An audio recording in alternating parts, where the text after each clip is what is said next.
Hər vaxtınız xeyir, reala baxırsınız. Bəli, Bakı Enerji Həftəsi çərçivəsində bir neçə dəqiqə bundan əvvəl deyərdim ki, bu 2 gün ərzində bəlkə də ən vacib bir dərmə masalarının birinə şahidlik etdik. Çünki burada söhbət həm də yeni bir modeldən gedir və bu modelin artıq Azərbaycan iqtisadiyyatına daxil olması da Azərbaycan üçün, Azərbaycan dövlətinin iqtisadiyyatı nöqteyi nəzərdən də bizim üçün çox əhəmiyyət daşıyır və təbii ki, burada müxtəlif ölkələrin nümayəndələri, şirkət rəhbərləri məhz bu fikir mübadiləsisi ətrafında müzakirələrini apardılar və elə mənim yanımda da Azərbaycan Energetika Nazirinin müavini Elnur Sultanov var və biz Elnur müəllimlə məhz biraz əvvəlki dərmə masa ətrafında və Azərbaycanda da tətbiq olunacaq yeni modellə bağlı danışacağıq. Elnur müəllim, hər vaxtınız xeyir olsun, uğurlar arzulayıram sizə ilk növbədə. Azərbaycan iqtisadiyyatı üçün biz fikirləri də dinlədik burada. Çox vacib bir çağırış idi bu və bu modelin tətbiqi Azərbaycanda bundan sonraki proseslərə necə təsir göstərəcək və ümumiyyətlə bu model həm də energetika nöqteyi nəzərdən bizə hansı dividendləri qazandırır və təbii ki, burada biz Qarabağın adını çəkdik, Şərqi Zəngəzurun adını çəkdik, oradakı enerji potensialının adını çəkdik. Ümumiləşdirirsək hansı nəticəyə gəlib çıxır? Bəli. Bilirsiniz, biz enerji mənbələrindən danışanda neft yataqlarımızdan danışırıq, təbii qaz yataqlarımızdan danışırıq, günəş külə enerjisindən son vaxtlar danışırıq. Bir şey olmalıdır ki, ən yeni və ciddi enerji mənbələrindən biri enerji səmərəliliyidir. Yəni, qənaət edilən enerji öz-özlüyündə bir enerji mənbəyidir. Bu 4-cü mənbə deyirlər buna. Küləklə, günəşlə, neftlə, qazla yanaşı qənaət elədiyiniz mənbələr özləri sizə bir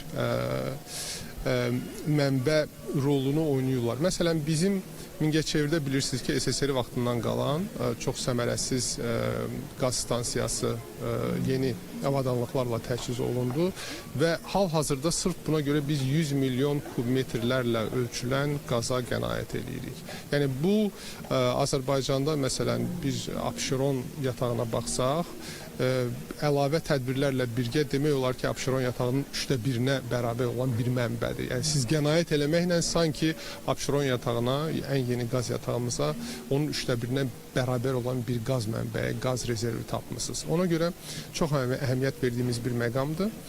Bir çox addımlar atılır, amma bugünkü görüş daha detallı və spesifik bir mövzu ilə əlaqədar idi. Burada məsələ nədir? Məsələ ondan ibarətdir ki, Azərbaycanda olan şirkətlər olsun, binalar olsun.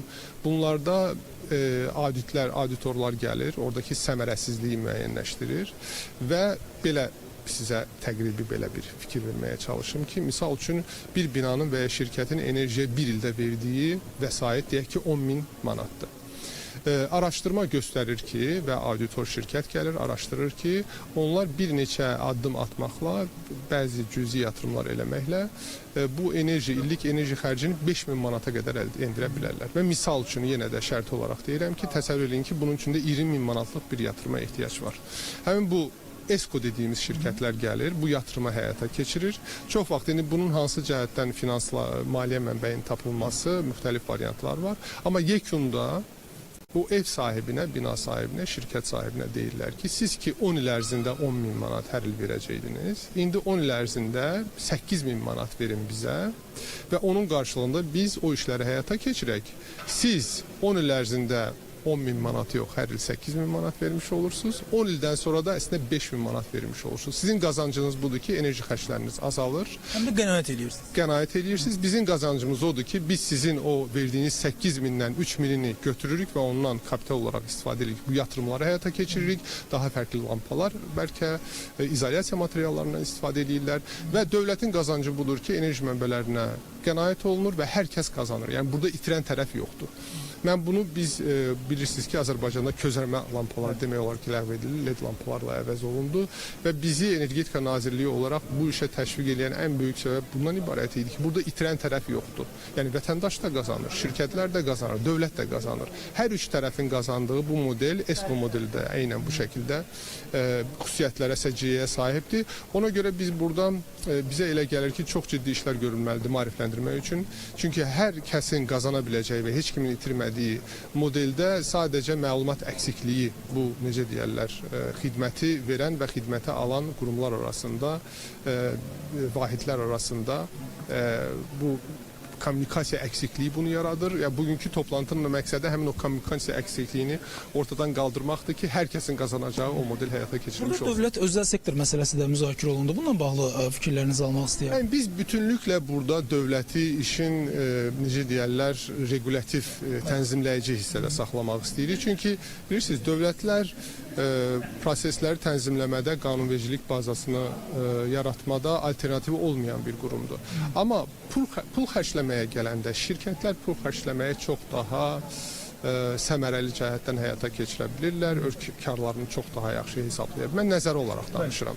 Şirkətlərin işi yatırım qoymaq və necə deyirlər, kar əldə eləməkdir, dövlətlərin işi tənzimləməkdir. Ona görə biz dövləti bunun iqtisadi modelində yox, regulyasiya modelində tənzimləyici olaraq saxlama niyyətindəyik və sadəcə olaraq burada xidmət verən şirkətlərlə xidməti alan tərəflər, bu vətəndaşlar, digər şirkətlər ola bilər, dövlət şirkətləri ola bilər. Onları necə deyirlər, görüşdürməyə və aralarındakı məlumat əksikliğini ortadan qaldırmağa çalışırıq. Çox sağ olun, uğurlar arzulayıram. Təşəkkür edirəm.